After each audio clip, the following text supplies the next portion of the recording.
কই মানে 3 বছর আগে গেছিলাম বিদেশ আমি কালা বাইরে তাই দেখি আমার বউ প্রেগনেন্ট 8 মাসের।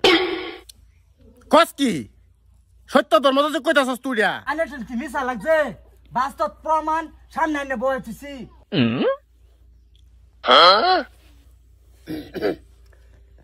টাকা জিনিসটা এ কর্ম করছে কেডা?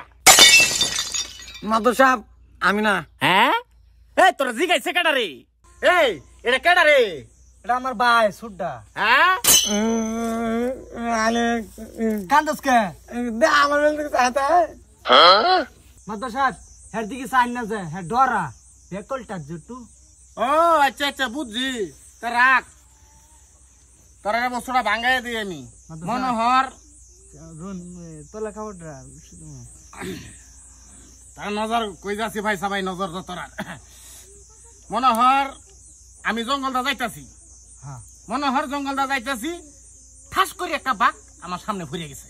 উমায় উমায় ঘুরে পড়ে মনোহর যে বলা বাঘটা আমার সামনে ঘুরে গেছে ঠাস করে ছাতিটা বাহরিয়েছি পাহরিয়া হারিয়া একটা গুলি মারছি।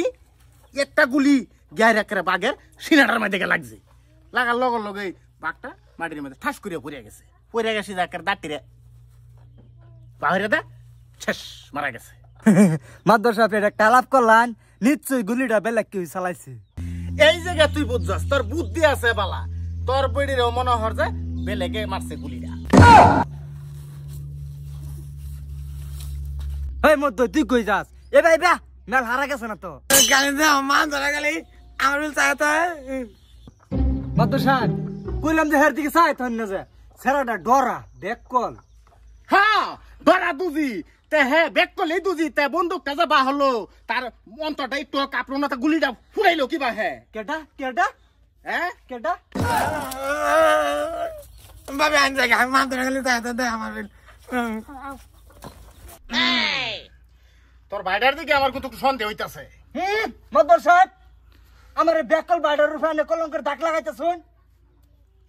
ওই ব্যাপার না এই জিনিসটা তোরা বাড়িরই আছে মনোহর যে মিল্লা জুল্লা তোরা সংসারটা কর অসুবিধা নাই তোরা বাড়িরই ব্যাপার নাই। কেডা কেডা কইছে বুঝলাম না কিছু জানি ভাবি কত লড়াচড়া করুন না যে এটাই কিন্তু আমরা বংশের বাতি এটা তুমি মেলান টাস করে খালবাম।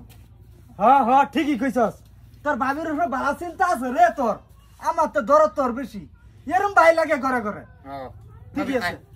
ভাবির কষ্ট দিও না কেডা কেডা দিব কষ্ট আল্লাহ টাস করে ধরা খাই আল্লাহ বলে যাই হোক ভাইও বুঝতে না বাদ দিছি।